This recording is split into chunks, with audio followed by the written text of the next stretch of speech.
अस्सलाम वालेकुम स्टूडेंट्स, कैसे हैं आप सब। उम्मीद है आप सब खैरियत से होंगे।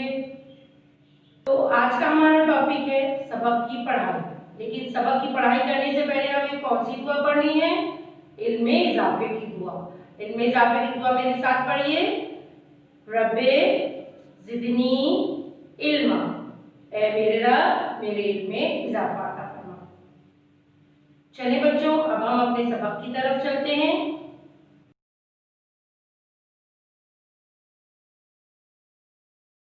आउज़ुबिल्लाहि मिनश्शैतानिर्रजीम, बिस्मिल्लाहिर्रहमानिर्रहीम। बच्चों, आज का हमारा टॉपिक है सबक की पढ़ाई। सबक का नाम है कलमा तैयबा, नमाज, ज़कात, रोज़ा और हज। पेज नंबर 9 पर। इस सबक को पढ़ाने का मकसद ये है कि आपको अरकान इस्लाम की अहमियत के बारे में बताया जा सके और आपको ये बताया जा सके कि अरकान इस्लाम में कौन कौन से अरकान शामिल हैं। इसके अलावा इस सबक को पढ़ने के बाद इंशाअल्लाह ताला आप इस चीज़ को बताने के काबिल होंगे कि इस्लाम के 5 अरकान कौन कौन से हैं और उनकी क्या अहमियत है। प्यारे बच्चों, आप जानते हैं कि हमारा दीन इस्लाम है और जैसे हर चीज़ की बुनियाद होती है, इस्लाम की बुनियाद भी 5 चीज़ों पर है। ये 5 चीज़ें क्या कहलाती हैं? अरकान इस्लाम। इन 5 बुनियादों को माने बगैर कोई भी शख्स मुसलमान नहीं कहला सकता। 5 अरकान इस्लाम कौन कौन से हैं? पहला कलमा तैयबा, नमाज, ज़कात, रोज़ा और हज। एक बार फिर पढ़ेंगे। कलमा तैयबा, नमाज, ज़कात, रोज़ा और हज।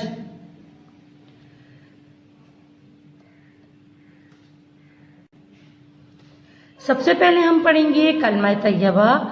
कलमा तैयबा का मतलब है कि ज़बान और सच्चे दिल से इस बात को माना जाए कि अल्लाह के सिवा कोई इबादत के लायक नहीं और हज़रत मोहम्मद सल्लल्लाहु अलैहि वसल्लम अल्लाह के रसूल हैं। जिसकी इबादत की जाए उसे माबूद कहते हैं। इसीलिए सिर्फ अल्लाह ताला को ही अपना माबूद मानना कलमा तैयबा पर यकीन रखना है।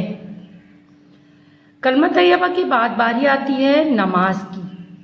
प्यारे बच्चों, आप सब जानते हैं कि नमाज पढ़ना हर मुसलमान मर्द और औरत पर लाजिम है। नमाज छोड़ने की गुंजाइश किसी के लिए भी नहीं है। हम जानते हैं कि दिन रात में 5 नमाजें फ़र्ज हैं। कौन कौन सी?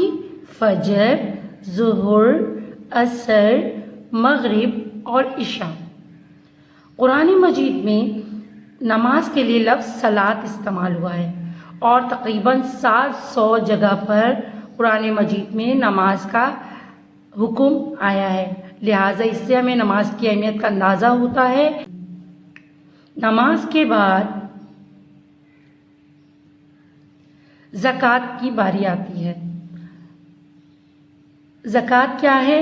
अपने माल में से कुछ हिस्सा गरीबों को दे देना ज़कात कहलाता है। हर मुसलमान अल्लाह ताला के हुक्म के मुताबिक अपने माल में से साल बाद कुछ हिस्सा गरीबों को देता है, वो ज़कात कहलाता है।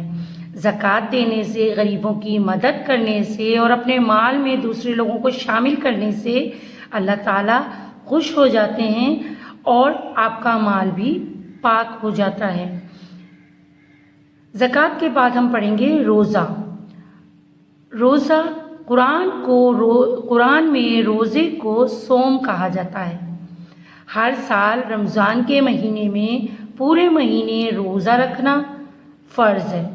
रोज़ा रखने का मतलब क्या है? अल्लाह ताला के हुक्म के मुताबिक अल्लाह ताला की रज़ा के लिए, अल्लाह ताला की खुशनुदी के लिए खाने पीने को तर्क कर देना और अपने अमाल में अच्छाई पैदा करना रोज़ा कहलाता है। अपने नफ्स पर काबू रखना रोज़ा कहलाता है। हज। हज क्या चीज़ है? अगर मुसलमान साहिब इस्तिताअत हो, यानी उसके पास इतने पैसे हों कि वो घर اور سفر کے اخراجات پورے کر سکتا ہو تو اس کے لیے لازم ہے کہ اپنی زندگی میں کم سے کم ایک بار حج ضرور کرے۔